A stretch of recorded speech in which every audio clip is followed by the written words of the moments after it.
মুসুরির ডালের বড়া করছি। মুসুরির ডালটা রাত্রিবেলা ভিজিয়ে রেখে দিয়েছিলাম, দিয়ে তারপর মিক্সিতে ওটাকে বেটে নিয়েছি। বেটে নিয়ে ভাজছি। আর এখানে কিছুটা বড়া ভাজা করে নিয়েছি। আর এখানে আলু সেদ্ধ করে নিয়েছিলাম, আলু সেদ্ধ করে ছোট ছোট করে কেটে নিয়েছি। টমেটো কুচিয়ে রেখে দিয়েছি। আর কিছুটা বড়া এখানে হচ্ছে, হয়ে গেলেই আমি তরকারিটা বসিয়ে দেবো। আমার বড়া ভাজাটা হয়ে গেছে।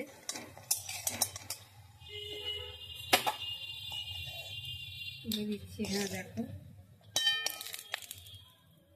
রাখছি বড়াটা।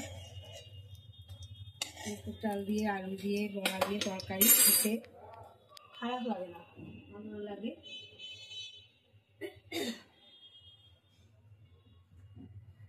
এর সঙ্গে আর কিছুটা তেল মেলাতে হবে, অল্প তেল আছে, আর একটু তেল দিতে হবে। একটু তেল দিয়ে দিলাম, সর্ষের তেল।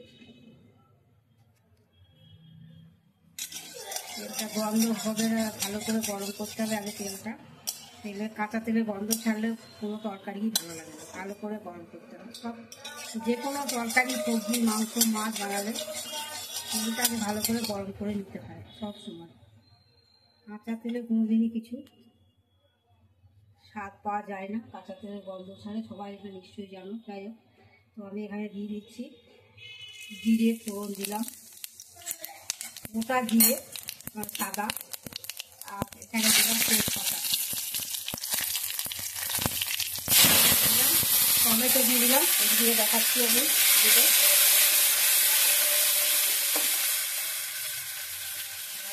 আলু সেদ্ধ করা আছে।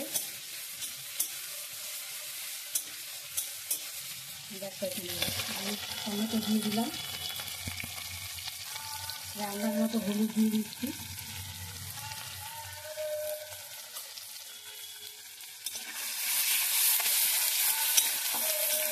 আর তরকারিতে এই তরকারিটা খেতে ভালোবাসো জানিও, আমি তো ভালোবাসি বলে বানাচ্ছি, বুঝতে পেরেছি।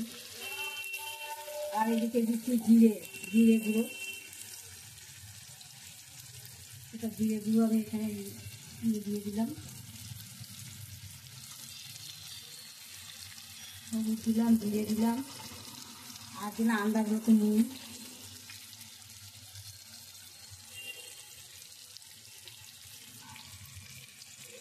আজকে একটু লঙ্কা গুঁড়ো দিতে হবে, কারণ লঙ্কা গুঁড়ো খাই না, কাঁচা লঙ্কা দিয়ে রান্না করি। আজকে একটু বড়া তরকারিটা করছি বলে একটু লঙ্কা গুঁড়ো এখানে রাখছি, খেতে ভালো হবে সেই জন্য।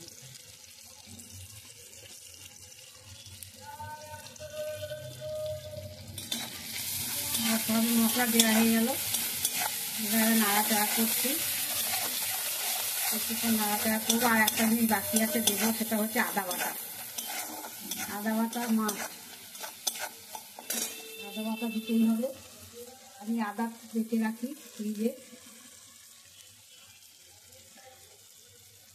এই আদা আলু কয়েকদিন যায়, অল্প অল্প করে ব্যবহার করি, আমার সুবিধা হয়। দেখো আমার আদা এখানে বাটা আছে, দেখিয়ে দিলাম তোমাকে, আদা বাটা আছে, আমাদের সবাইকে দেখিয়ে দিলাম আদা বাটা।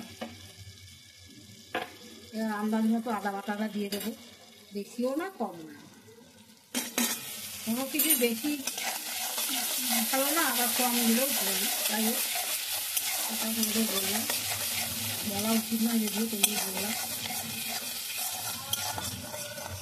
সব মশলাই দিয়ে দিলাম, জিরে গুঁড়ো, আদা বাটা আর হলুদ লঙ্কা গুঁড়ো, এই তো মশলা। আর নুন। এবার সেদ্ধ করা আলুটার মধ্যে ছেড়ে দিলাম। নামাবার আগে ঘি গরম মশলা দিয়ে নামিয়ে নেব, ঠিক আছে? এটা বলে রাখলাম। দেখো আলু সেদ্ধ তো বেশি নাড়তে হয় না, আলুটা সেদ্ধ করা থাকে, আর সুবিধাও হয়, তাড়াতাড়ি রান্নাটা হয়। আলু কাঁচা আলু সেদ্ধ দিয়ে এবার বড়াগুলো দিয়ে দিলাম, বড়াগুলো দিয়ে এবার নাড়াচাড়া করতে পারো, নাও করতে পারো, জলও দিয়ে দিতে পারো, সবই করতে পারো। আমি যেভাবে করি সেটা বললাম, তোমরা কীভাবে করো সেটা করতে পারছি। বড়াতে জল দিয়ে দিলাম, একটু ফুটলে তখন বড়াগুলো নরম হবে, তাই না? ঠিক বললাম না? এই যে আমার হচ্ছে ঘি গরম মশলা দিয়ে নামিয়ে নেবো যখন ফুটে যাবে। আর একটু জল দিতে পারি, টেনে নেবে জলটা।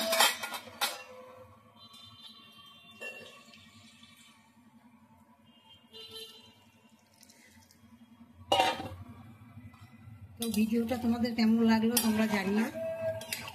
তোমাদের জন্য ভিডিওটা বানালাম, দেখালাম এই ডালের বড়ার তরকারি। এইবার ফুটবে, কিছুক্ষণ ফুটবে, আমি তো 5 মিনিট ফোটাবো, ঠিক আছে? আঁচটা সিম করে দেবো, দিয়ে 5 মিনিট ফোটাবোর পর একটু গরম মশলা আর ঘি দেবো, দিয়ে নামিয়ে দেবো। টাটা।